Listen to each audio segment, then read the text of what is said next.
Нашите редовни гледачи знаат дека од време на време сакаме да излегуваме надвор од студиото и да одиме на терен, и ова е една убава прилика и уште подобар повод да излеземе на терен и да отидеме во Цветната градина, поточно градинарскиот центар, ако би кажале посоодветно, Фоја, каде што ќе споделиме неколку совети, препораки и потсетувања за сите љубители на цвеќињата, за оние кои што се одржуваат домашната цветна градина, за оние кои што си ги сакаат цвеќињата, но еден вистински начин како во лето да ги сочуваме нашите цвеќиња живи, свежи и да уживаме во нивната миризба, но и во убавината на нашата цветна градина. За тоа ќе добиеме вистински совети од прва рака, тука во Фоја, токму од Ѓорги Самарџиев, кој што е дел од овој центар. Ѓорги, добар ден. Добар ден, да, до сите гледачи на Телма телевизија.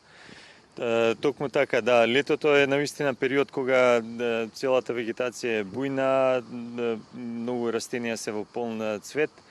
Меѓутоа, она што ние како предизвик да се справиме, тоа се летните горештини и високите температури. Доколку имаме растенија посадени во саксија, треба да поведеме сметка нели каде се поставени. Првично и основно е дека растенијата кои што ги изложуваме на директна сонцева светлина на некој начин природно се наменети за такви позиции. Втор момент е доколку имаме собни растенија кои што сакаме да ги изнесеме овој период на надвор, да живнат, да пораснат повеќе, на некој начин да им дадеме повеќе светлина, треба да одбереме позиција каде што ќе биде под сенка со доволно дифузна светлина, меѓутоа во никој случај да ги изнесеме надвор. Доколку дури и кактуси да имаме кои што нели безпрекорно може да поднесат директна светлина, растение кое што било долг временски период одгледувано во сенка, ако е наменето за сонце, првиот момент изложено на високи температури 30-40 степени, на директно сончева светлина, значи може да има делумни или трајни последици, значи изгоретини по стеблото и по листовите. Втор исто важен момент е за растение кои што ги одгледуваме во саксија е редовно полевање. Доколку саксиите се мали, зборуваме за 3-4-5 литра како волумен, во таквите саксии влагата многу брзо испарува, дури и да не се изложени на директна светлина, и треба да поведеме сметка, значи најмалку еднаш во текот на 24 часа да ги полеваме, со отприлика 20% од волуменот на саксијата. Значи ако имаме една 10 литарска саксија, сега да речем да биде појасно, повеќето од гледачите имаат растенијата ги одгледуваат нели во овие 9-10 литарски саксии, цветните култури. Значи со 1 до 1,5 литар вода е отприлика дозата која што е потребна за полевање на една ваква саксија. Доколку оваа саксија биде изложена на директно сонце, имаме на јужна страна, каде што испарувањето преку лисната маса на растенијата, цветовите, влагата директно испарува нели и од почвата. Во тој случај треба поливањето да биде 2 пати во текот на 24 часа. Значи претходно разговаравме пред да биде разговорот дека да, најдобро време е наутро и навечер, меѓутоа кога гледаме дека земјата е сува и растенијата венат, и пладне да е 12 часот и 2 часот во стек на топлите денови, значи да ги полееме растенијата, бидејќи секое одложување на поливањето може да значи нели трајно исушување. Тоа е добар совет, бидејќи многумина сметаат можеби дека наутро и навечер за вакво цвеќе е доволно, сепак на вакви високи температури, како што рековте, треба и малку повеќе.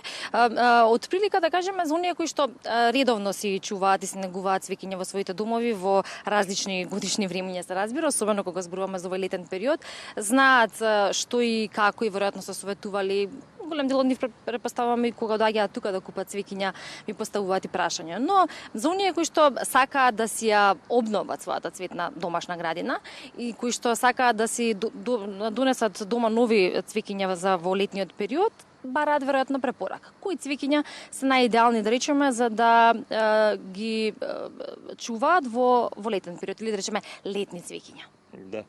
Се уште сезонскиот цветен расат е актуелен. Иако можеби нели по пазарите и по другите градинарски центри изборот е многу помал, бидејќи на некој начин нели најголемиот бран, најголемата понуда е во текот на април, мај, да и првиот дел од јуни. Сега се уште нели од тие што се преостанати апсолутно се соодветни, зборам како едногодишен цветен расад да се садат и сега и во овој период од годината. Она што треба да се води сметка е да се избегнува пресадување на веќе ожилени и пораснати растенија директно во земја, да ги вадиме со корен, нели да ги пресадуваме во друга саксија.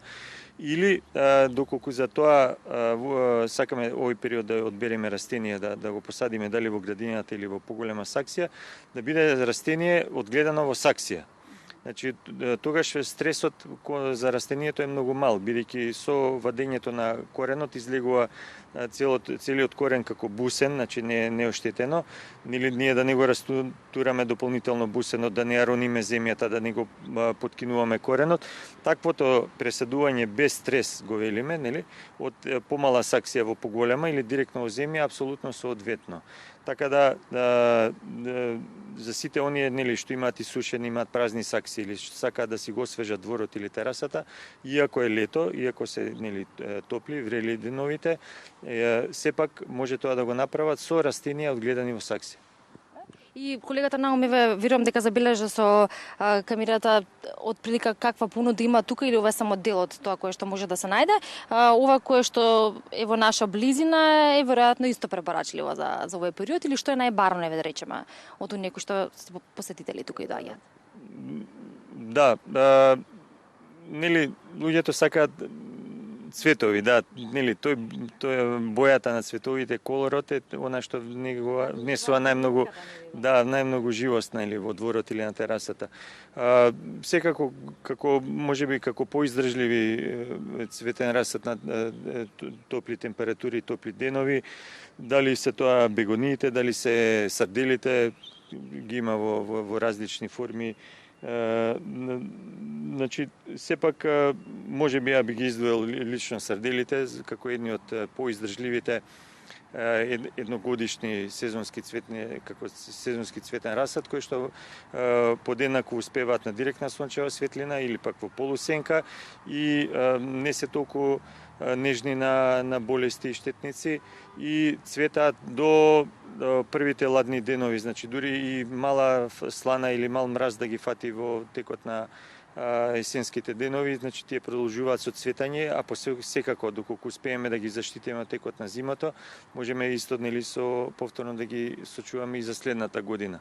Она што јас би советувал на луѓето доколку се одлучат овој период да садат и да вакво да нели наопаку кога ќе свртат саксијата излегува најдобро, нели отколку да го корнеме ако не е добро за кореното растението вака, нели со свртање саксијата излегува најдобро.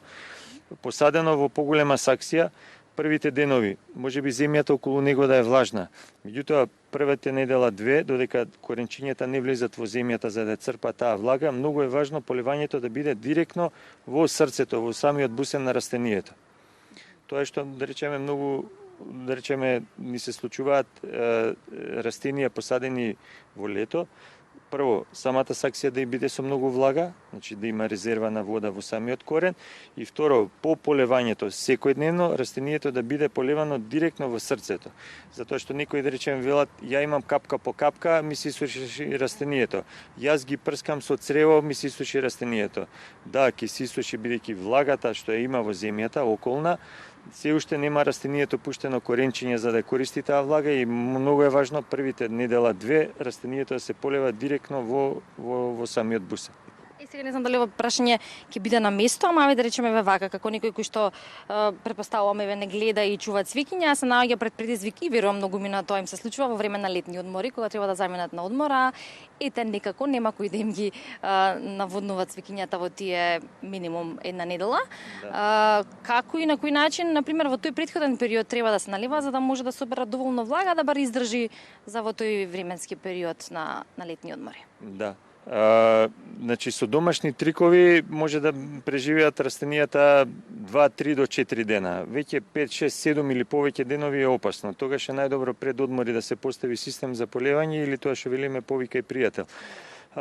Доколку тоа сакаме за неколку 3-4 дена дома да го направиме, да, во поголеми легени со вода растенијата да бидат ставени, да, тоа исто има неколку дена може да врши. Некои ставаат шишиње наопаку, меѓутоа тоа не е добар момент. Значи во поголеми садови кои што држат вода да бидат потопени растенијата, значи 3-4-5 дена, значи може да издржат да добијат плюс во предност. Доколку биле изложени на сонце да бидат ставени во сенка, исто е добар момент, значи испарувањето е помало и исто така за 30% е помало испарувањето, доколку во поголеми сакси можеме ние површината да ја покриеме со мулч, деланки, со камчиња, со било каква структура што ќе го спречи испарувањето на водата директно од саксиите. Значи сепак постои начин колку толку малку да се заштитат и да издржат дур се вратат нивните собственици дома и оно што е најважно секогаш да се почитува тоа и начинот на кој што нели се препорачува за да може да имаме убави и како велиме здрави живи цвеќиња за да може да им се радуваме и да уживаме во нив. Сега само на самиот крај ние имавме во студиото разговор со Живко Поповски Цветин, го знаете, македонскиот уметник и хуманист кој што прави цвеќиња, црта цвеќиња кои што не бараат вода, но ете затоа ги разубавуваат и домашните простори. Ми порача да ви подарам едно тука во фоја и тој и неговата порака е дека цвеќињата, како и жената, бараат вода и љубов за да може да растат и да се чувствуваат убаво, па верувам вие како некој кој што се дружи секојдневно со цвеќиња ќе се согласите за тоа. Благодарам, навистина не очекував ваков гест, да, се сложувам, да, апсолутно се што рековте има вистина. Да. Ви благодарам многу за вашето гостопримство тука и за советите кои што денеска ги дадовте за нашите гледачи, за оние кои што сакаат да си ги сочуваат цвеќињата во лето онака како што треба. Па во следна прилика се разбира со нови информации и се што е актуелно околу цвеќињата и работата во фоја.